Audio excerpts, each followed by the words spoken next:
Does your business still depend on you? I'm guessing you didn't start your business to be the one having to do all the work, to answer all the questions, to be always on call for your clients, to never really be able to take time off.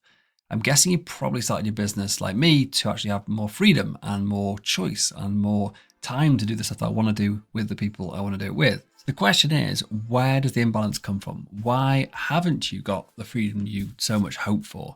And what is it that needs to change right now to start putting things in place so in the future you do have the freedom and the lifestyle you set out to create? That's what today's episode is all about. So the question is this: how do entrepreneurs like us who don't have an endless supply of cash, how do we leverage the best apps, virtual assistants, automation tools and systems to scale our businesses, increase our profits and have more time to do what we love to do each day? That is the question, and this podcast will give you the answer. My name's Dr. Steve Day and this is Systemize Your Success. Okay, so today I want to talk about the shift that needs to happen within your mindset and your business in order to start building freedom into the way your business works. This is something you can start today and you'll see improvements within days of kicking things off. It's simple stuff, but done right, it will transform your relationship with your business. It'll make the way you see your role in your business mean you are actually moving towards that lifestyle of freedom, of choice that you so desperately desire. Maybe it's been eluding you up until this point in your business life. So today's episode actually was inspired by a conversation I had with ChatGPT. I've been recently doing some work on my marketing and messaging and the evolution of my business. I haven't really updated my website for a number of years now. So I thought it was about time I actually went and did a bit of copy updating just to make it more aligned with what I'm actually believing in right now, what I'm working on, the evolution of myself, my business, my vision, my mission, and all that stuff, and actually translate that into something that's more coherent and more cohesive with what I'm actually doing on a day-to-day basis with my clients. And like ChatGPT does sometimes, it picked up on something that I just sort of mentioned in passing. It's actually a phrase that I use as part of my vision statement, which is that I help clients to translate their vision into operational flow. And it picked up on this as a really important key phrase, term, and really just a stand, like what it is that differentiates what we do to what people who maybe hire VAs or build systems or whatever it is that other people in similar industries do for their clients. And the key here was that I wasn't actually talking about the business owner doing the work, the business owner creating the systems that actually turn their vision into operational flow. I was talking about using virtual assistants to do this. And this is one of those moments where like ChatGPT made me realize how that subtle shift about understanding there's a process you can go through, no matter how visionary you are and how off the wall and how difficult you find it to translate what you're actually thinking into something that people can actually understand. There is a process you can go through. And you don't even need to do it all yourself. That you actually can train affordable virtual assistants to do this kind of work for you. And that made me think, okay, maybe this is something I'm not communicating enough with people, to actually let them see the opportunities available to them, to let them see how they can get the ideas that are in their mind out in such a way that other people can do their work for them. And that, going back to the whole point of this episode, is how you create freedom.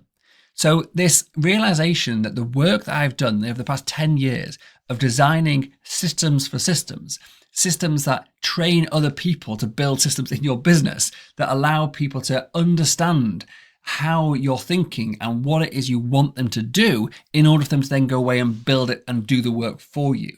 That is exactly the same work that I do when I'm talking about turning vision into operational flow.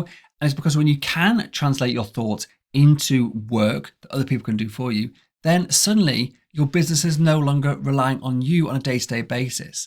If you have a means to get all of the knowledge that's in your head and get it down in a way, a system or multiple systems that allow other people to do all that work, to understand what it is you want done, when you want it done, to be able to improve that with or without your input, somewhere for you to be able to actually brain dump, or put all the answers, all the questions you ever get asked. So one of the things that I've been working on recently with my own team is this you can only ever ask a question once philosophy. So when someone asks a question in a meeting, it can't be me giving the answer. Like, okay, maybe I will give the answer, but that can't be it. There's got to be a next stage to that. Is right, now that this has been identified as some knowledge that was in my head that you required. So that's the trigger for us knowing we need to do something. And me answering that question isn't serving anybody. Yeah, I'm training an individual person to know the answer to that question. That person will probably forget it anyway. And even if they don't, that person's going to leave the company at some point. So unless we've locked that answer into some system or document that's easily accessible at the time it's needed in the future, then it was just a waste of time doing it. Because the next person is going to have to come back to me again to ask that same question to get the same answer. So when we're building systems, we want to have a way of getting the stuff out of our head, like I said, like what is it that I want them to do? And B, we need a method that every single time a problem comes up, a question gets asked, we know how and where to update the system to make sure that the next time someone's doing that task or a similar task, that the information that they need is available to them, that we have updated like an FAQ, or it could just be updating a step or adding a checklist point or whatever it is, whatever's appropriate for the type of question, the type of process that we're talking about. That we are updating the system, improving the system, having this culture of continual improvement in the business to ensure that every single day we iteratively improve our processes. Now, we do this in our company, and how I help our clients is by empowering our virtual assistants to do this. So we hire affordable virtual assistants and we put them through some training so they understand how to capture systems, how to interview the business owner or the knowledgeable worker. Often it's not just the business owner. If you've got a slightly bigger business, you'll have other people in the business that know how to do stuff that you don't know how to do. But we need to get that knowledge out of their heads, especially out of their heads, because if they leave, they're going to take it with them. So we need to get it out of their heads and put it down in a way that other people can actually do it in their absence, or it can actually then be a part of this process of iterative improvement. It's not just about the knowledge locked in the business owner's head that's the problem. It's also the knowledge locked in everybody else's head. So this same process applies if you're a solopreneur hiring your first assistant and just delegating your first few tasks to somebody who's actually got a bigger business with teams, and actually there's experts in their own fields who are actually working with you. It's how do we get that knowledge down and put it into a way that means that it's future-proofing the business by locking it in. And this, I believe, is the biggest reason that most business owners are overwhelmed. They don't have a process for how do I rapidly get stuff out of my head. And not just about delegating it to somebody else. It's delegating it to somebody else in a way that whether it's that person or the next person or someone 3 or 6 months from now, they will still be able to do the task without having to come back to the business owner to ask for any clarification. Because if you don't have a professional way of delegating and capturing in that same moment, then what happens is you can delegate tasks out. So I can literally pick up the phone and speak to my assistant and say, hey, can you do this? Or send them an email or something. They go away and do it and they come back with a result. And that's all good. I solved today's problem. But what I didn't do in that process was to actually create a reproducible system. That means that same activity can be done time and time again in the future. So every time you delegate, you've got to ask yourself this question: is this a task that might ever be done again in the future? It may be done once every year, once every 5 years. It doesn't matter. If it's done more than once, it should be captured into a method that allows us to lock in that knowledge today and then be accessible to be able to improve in the future going forward. And I'll give you an example of this. I use my personal life is I do my Swedish tax return because I live in Sweden, so I have to do my Swedish tax return. And when I moved to Sweden, I had to figure out how to do it all. It's all in Swedish. I can't read that technical level of Swedish, so I have to do a lot of Google Translate and stuff. Lots of conversations with the tax office and the accountants, etc., trying to figure it all out to make sure I did it all, above board and correct. And as I was doing that, rather than just me doing it in that moment on year one and then hoping for the best next year, everything I did, I documented. I created little short videos, I did screenshots. When I translated something, I'd put what I'd understood by the translation, and then started creating over the coming years, I improved it. So I created a really nice step-by-step guide that took me through the process. I then created a spreadsheet that does all the maths for me. I just punch in a few numbers and put the exchange rate, etc. in there, and then bang, it comes out with all the figures for my whole tax return. So over the years, I've developed this into something that used to take me 2-3 hours to do. Now it takes me about 30 minutes, get done to a higher level before, and far less mistakes that need actually sorting out in the future. And so this process of just getting stuff out of your head, you can use it in so many scenarios. Even like in the case of my Swedish tax return, no one else is going to probably do that for me ever. I'll do it myself. It takes me like so little time. It's not actually worth me getting an accountant. I've got very, very simple accounts in Sweden, and it would cost me an absolute fortune to get an accountant over here. So I just thought, okay, just do it myself. It takes about half an hour to do. And so that is a great example of improving a system for myself. But the same philosophy needs to be into everything you think about.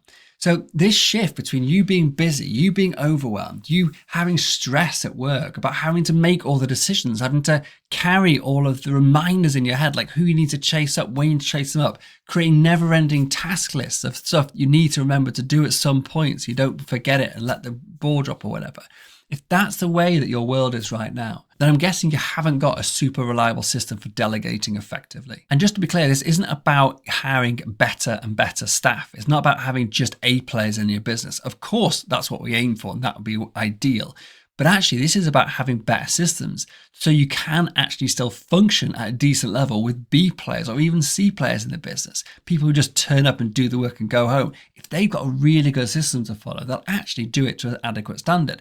I'm not saying that's what you should aim for, but if that's all you've got available, at least the systems will actually empower them to be the next level up, so to speak. And so that actually you can get the work done without having to go and find the next superstar as a staff member for your team. And that's the power of brilliant systems. When you've got good documentation, you've got good systems that explain clearly how things need to be done, you've got a good way of delegation and communicating with your team to make sure they understand what it is you want them done, and channels that don't interrupt your daily workflow so you can actually get on with your own work while your staff get on with the stuff you delegate to them. If that's all swimming and working in unison, that's what I call in my world the business autopilot blueprint. That is like putting your business on autopilot, having a unified approach so everything connects together. And this is the necessity to be able to relieve you from the day-to-day.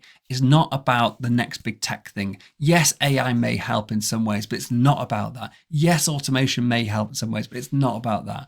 It's about how do you get stuff out of your head in a way that other people can do it for you. That is the absolute key to your freedom. It's the key to you having the lifestyle that you want. It's the key to you having the choices to make choices in your business, to be able to choose when you work, to be able to choose who you work with. Because when the bulk of your business, I call it the core revenue flow, when the core revenue flow of your business, when all those systems are lined up, so your business can generate revenue with little input from you, then you get to have choice. Then you get to choose, like I said, who you work with, when you work, etc. And that is when true freedom can start happening. And it's my strong belief you can start this today. So the next time you delegate a piece of work, don't delegate it by picking up the phone or jumping on a call with somebody and like asking them to do it like one-on-one. At very least, just record yourself, record what it is you want them to do and explain it in as much detail as possible. Ask them to come back with a recording with any questions, and then you reply with a recording of those answers. Put all those things together, you've now got version 1.0 of your task being documented. That is the simplest thing you can start doing today, and to do that every single time you delegate, and suddenly you start building a business that does not require your day-to-day input. That's how it starts. But the massive transformational change comes when you've got somebody else in your business who is trained to build systems for you. That person, as I said before, can be a virtual assistant, an affordable virtual assistant, somebody that we train up to then be able to understand when you ask in a certain way or when you delegate something to them. Their job is to actually create something, a standardized way of working, your standard operating procedures or operation manuals, about how to create process maps, about how to build automations and build pipeline projects in your task management app to make sure that everything is tracked and people are accountable, things are delegated properly and communicated about properly. That's when it all comes together. And this has been my world now for the past 10 years. And it was only really in doing these updates today on my website that I realized how little I talk about this stuff.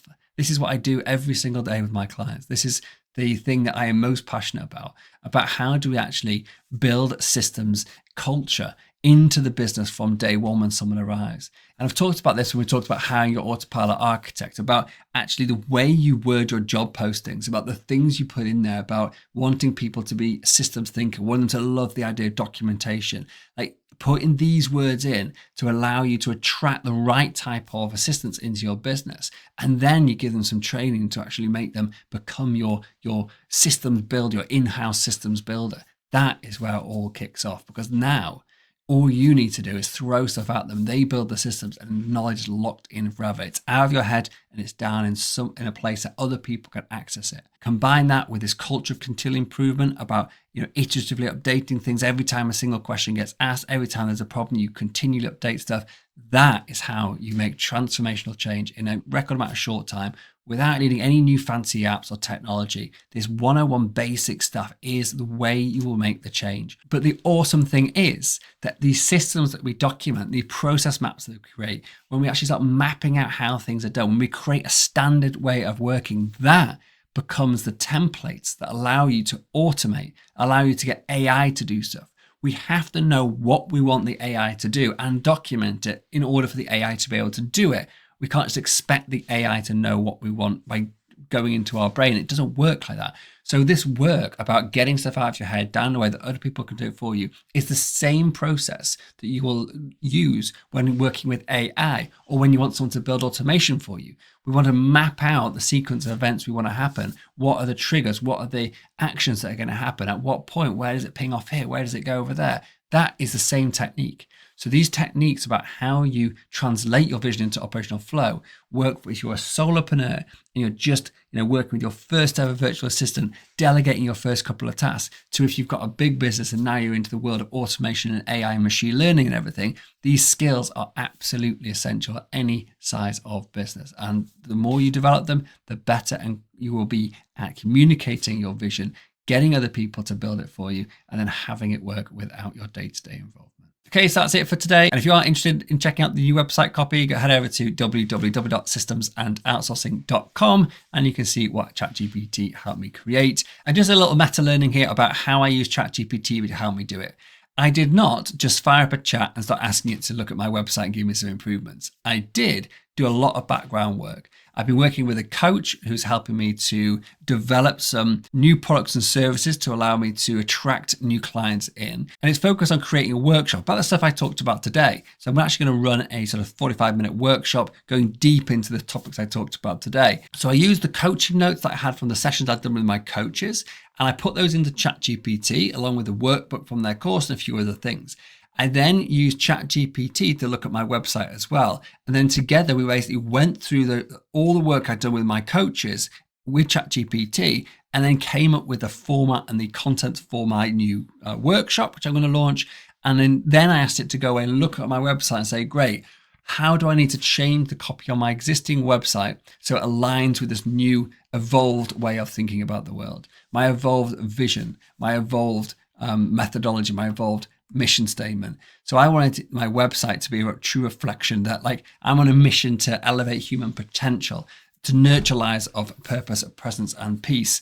And I also wanted it to understand that I don't just want to work with individuals and that be it. I want the work that I do with people to actually have ripples of impact through their companies, through their communities, through their families. So for generations to come, the work that I do can have impact by allowing people to see that freedom is possible, that peace is attainable. And we can do that by building systems that allow us to use our superpowers to serve our communities and the wider world at large. So that's why I'm actually doing this work. That's why I'm talking about this stuff today. And if you do want to go deeper into this stuff, then on my website, systemisation.com, you will find a link to that workshop where you can actually go and check it out and find out a little bit more about what we do. Cool. Please do remember to hit subscribe if you like this episode. You want to hear more episodes like this. And also please do share this with anyone you know who runs a small business who might want to live with more presence, purpose and peace. Thank you so much. See you next time.